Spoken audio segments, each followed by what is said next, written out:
Good morning students. Today I am going to teach in this chapter line and angles, parallel lines and the transversal, and the concept which are based on parallel lines and the transversal.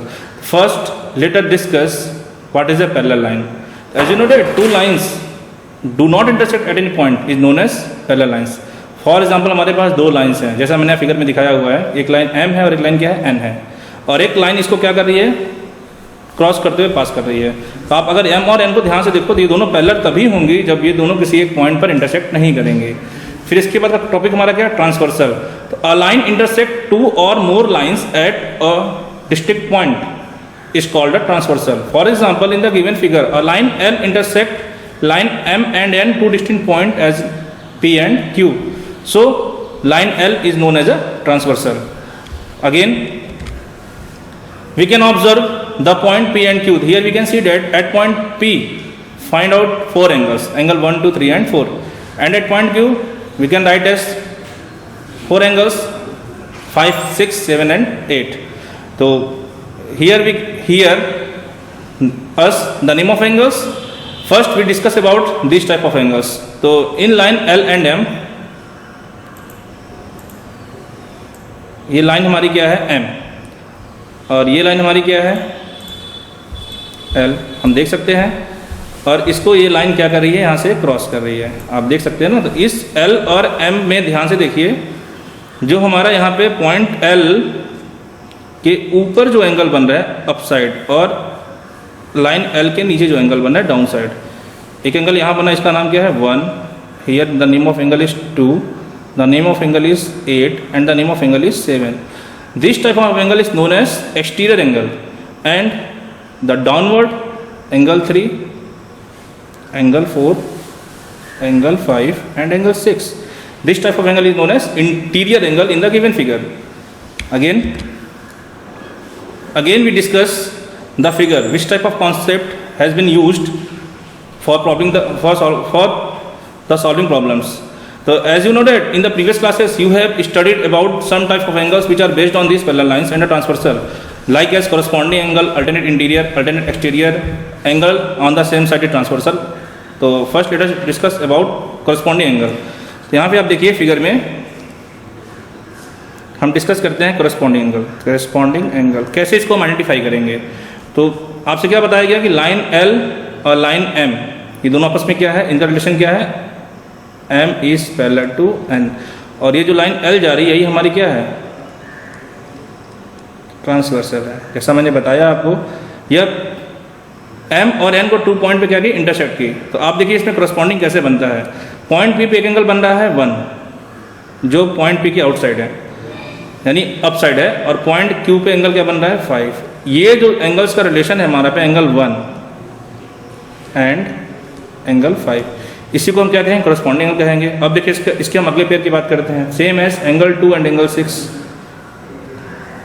Angle 2 and angle 6 is known as corresponding angle. Same as angle 4 and angle 8, and last angle 3 and angle 7. Here we can see that there are 4 pairs in this figure based on corresponding angle. Same as we will discuss alternate interior angle. तो इस concept को पढ़ने से पहले आपको English के कुछ letters की जानकारी होनी चाहिए. जैसे मैंने कहा Z, या हम इस Z के मिरर की बात कर रहे हैं, या हम बात करते हैं इंग्लिश लेटर N, या फिर इस N के मिरर की बात करते हैं. अगर ये कॉन्सेप्ट हमारा क्लियर है तो हम अल्टरनेट एंगल्स को बता सकते हैं. कैसे, अगर ये लाइन हमारी पैरेलल है तो यहाँ पे जो एंगल हमारे बन रहे हैं यही हमारे रिप्रेजेंट किसको करेंगे, अल्टरनेट इंटीरियर एंगल को. तो यहाँ से देखिए ये फिगर जा रहा है और ये टर्न कर रहा है, तो कह सकते हैं एंगल 4 का जो अल्टरनेट है, जो इसका पेयर है वो क्या है, एंगल 6, और एंगल 3 जो हमारा है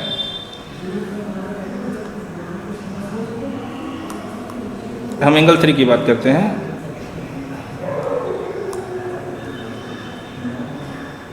एंगल 3, तो एंगल 3 के साथ क्या बन रहा है, एंगल 5. तो ये दो जो एंगल्स के पेयर हैं वो किसको बता रहे हैं, अल्टरनेट इंटीरियर. अब हम बात करते हैं अल्टरनेट एक्सटीरियर एंगल की, ठीक है। तो सेम एज फिगर यही है, लेकिन जो इसके आउटसाइड फॉर्म हो रहा है यहाँ पे और यहाँ पे, वो क्या होंगे, अल्टरनेट एक्सटीरियर होंगे। जैसे 4 के बाहर क्या बना 1, क्या बन रहा है 1, और यहाँ का क्या बन रहा है हमारा 7। तो हम कह सकते हैं जो 1 और 7 है वह किसको बता रहा है, अल्टरनेट एक्सटीरियर एंगल को। सेम एज एंगल 2 का अल्टरनेट क्या बन रहा है एक्सटीरियर,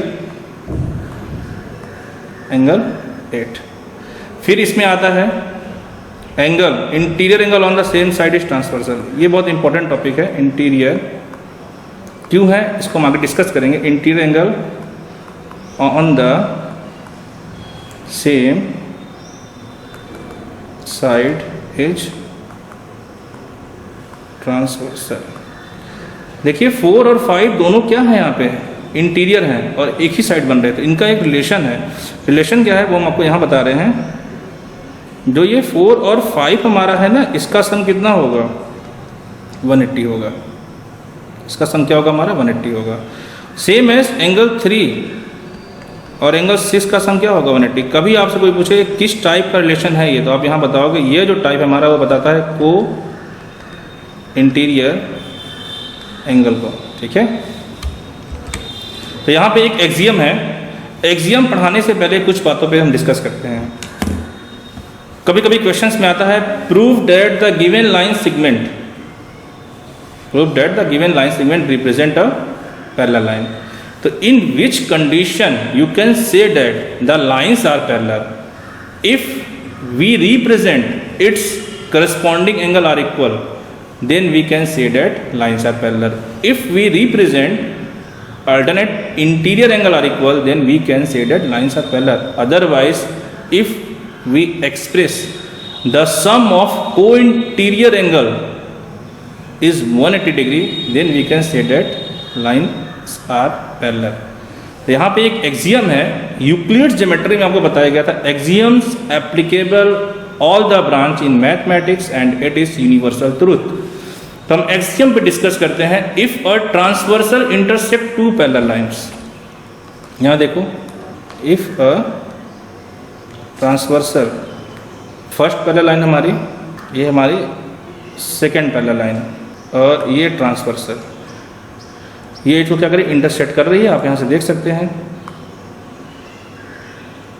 जब ऐसा हुआ तो यहाँ पे क्या, then each pair of corresponding angles are equal. तो जो यहाँ पे हमारा करस्पॉन्डिंग एंगल का पेयर बन रहा है वो क्या होगा, ये आपस में क्या होंगे, इक्वल होंगे। अगर हमने कहा ये ए है और ये बी है, ये सी है, ये डी है, यह इक्वल कब होगा, पहले कंडीशन बताना है। एम एन, और हम इस एल की बात करते हैं, m parallel n, l is transversal. तभी हम कह सकते हैं कि ए किसके इक्वल, बी के, सी किसके इक्वल, डी के। क्यों, करस्पॉन्डिंग एंगल से। इसके बाद एक्सियम नंबर 6.4 है, जो एक्सियम नंबर 6.3 का कन्वर्स है। जैसा मैंने बताया आपको थोड़ी देर पहले कि हम लाइंस को पैरेलल कब कहेंगे, तो यहाँ लिखा है if a transversal intersect such a pair of corresponding angles is equal, then 2 lines are parallel to each other. अगर हम यहाँ से फिगर पे जाएँ थोड़ा सा और फिगर्स इसको डिस्कस करें, ये हमारी, हम फिगर लेते हैं, ये हमारी एक लाइन है एम, ये हमारी एक दूसरी लाइन है एल, ठीक है। क्या कह रहा है, if a transversal intersect 2 lines, अभी हमने लाइन कहा इसे, और ये ट्रांसवर्सल इसको क्या कर रही है, इंटरसेक्ट कर रही है। अब pair of corresponding angles is equal. अब हम यहाँ से ये कह रहे हैं कि जो करस्पॉन्डिंग एंगल हमारे यहाँ बन रहा है, ये और ये, जैसे ये ए और ये बी है, अगर हम ये दिखा दिए, क्या दिखा दिए, रिप्रेजेंट ए किसके इक्वल, बी के, तो हम कह सकते हैं कि ये जो हमारी लाइन एम और ये एन है, ये क्या होगी, पैरेलल होगी। क्यों, क्योंकि एक्सियम 6.4 का स्टेटमेंट है if a transversal intersect 2 lines such a pair of corresponding angles are equal, then lines are parallel. यहाँ कहोगे because corresponding angles are equal, ठीक है। तो अब लास्ट में इस फिगर से हमने क्या क्या सीखा, हमें क्या क्या मिला, हम उस पर डिस्कस करते हैं। इस फिगर से हमने क्या क्या पाया, हमने ये पाया कि पेयर ऑफ क्या हमारा करस्पॉन्डिंग एंगल, हमने क्या पाया यहाँ से यहाँ से हम करस्पॉन्डिंग को जान लिए, यहाँ से हम किसको जान लिए, अल्टरनेट इंटीरियर, और किसके बारे में डाले, अल्टरनेट एक्सटीरियर। और हमने क्या सीखा, angle on the same side transversal then sum of angle is 180 degree, यानी 4 + 5 का सम कितना होगा 180, 3 + 6 का सम कितना होगा 180। और इन सारे कॉन्सेप्ट का हम यूज़ कहाँ करेंगे, अपने क्वेश्चन को सॉल्व करने में। सबसे पहले आपको क्या करना है, corresponding angles, alternate interior, exterior पे नोट्स बना लीजिए, और नोट्स बना के एंगल्स का पेयर को समझने की कोशिश करिए। Then we will meet next video for solving the problem based on this type of angles. Thank you everyone, good luck.